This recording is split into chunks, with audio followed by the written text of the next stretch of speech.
Young athletes put it all on the line: body, spirit, and mind. With a peek inside athletes' brains, the orthopedic and sports medicine experts at Trinity Health System can easily show that to every champion, health matters.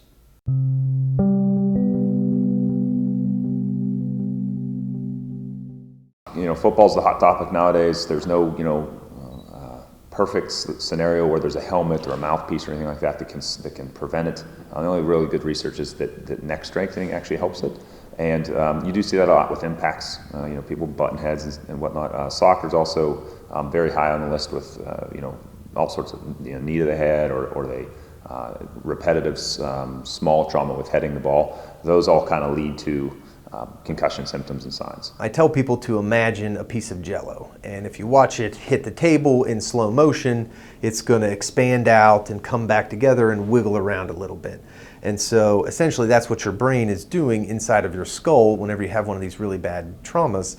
And it stretches the neuron, it bends them, it twists them, and then they just don't function appropriately for some period of time afterwards. It's very similar to an injury like your ankle. When it hurts, you have to avoid making it hurt more. And so one of the biggest tells of a concussion is that when you do something, whether it's mental activity or physical activity, you get an increase in your symptoms. And so it's good to do a little bit, but if you meet your threshold where you start to have symptoms like a worsening headache or blurry vision or upset stomach or anything like that, you need to back off because that means you're doing too much. One of the first things I say is that you should think of it as more of a functional problem, not really a structural one, because we don't see it on CAT scans, we don't see it on MRIs. It is sometimes important to have those tests done early on if there's really concerning symptoms, because you might have something more severe like a skull fracture or even a brain bleed. But for the vast majority of concussions themselves, you don't need those tests.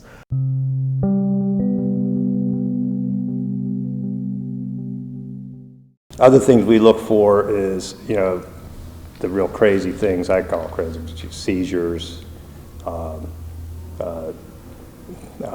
obviously loss of consciousness, things like that can be pretty serious, or they have severe neck pain, spasm. Those are things that you're going to put people on a board and send them to the emergency room. Fortunately, those happen, but not that often. Most of them are, like I said, the more subtle stuff that the kid's just not acting like himself.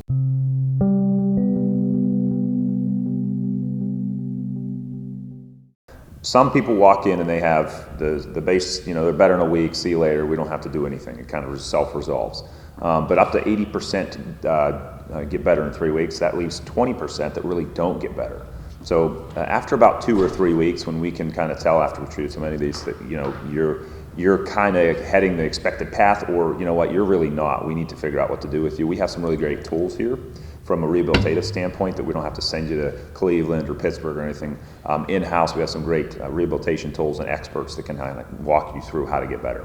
If you sustain a concussion, we talk about a return to play, return to school, return to work. All those things are dependent on the job and the person and the symptoms and where they're at in their care.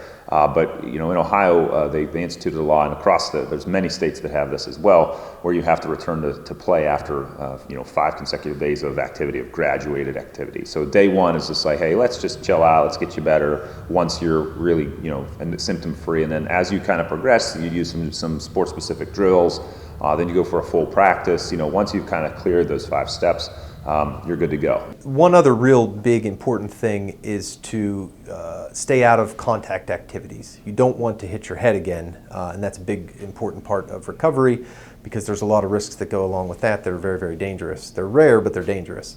So yeah, definitely don't want to hit your head again. Avoiding the lights, avoiding the triggers, if you will. School can do it. A lot of times for the kids that have the eye manifestations that come from concussion, they get issues from looking far away and focusing on the board and then coming back to their desk and then board and desk and back and forth. That can really cause some issues. The average time that it takes somebody to recover is about 2 weeks, 2 to 3 weeks. It may be sooner than that they stop complaining of symptoms. It may take a little longer, but the important thing is you treat the individual athlete, and whenever they say that they're feeling better, and we believe them and we've put them through all our testing to the best that we can, then that's when we deem that it's safe to go back.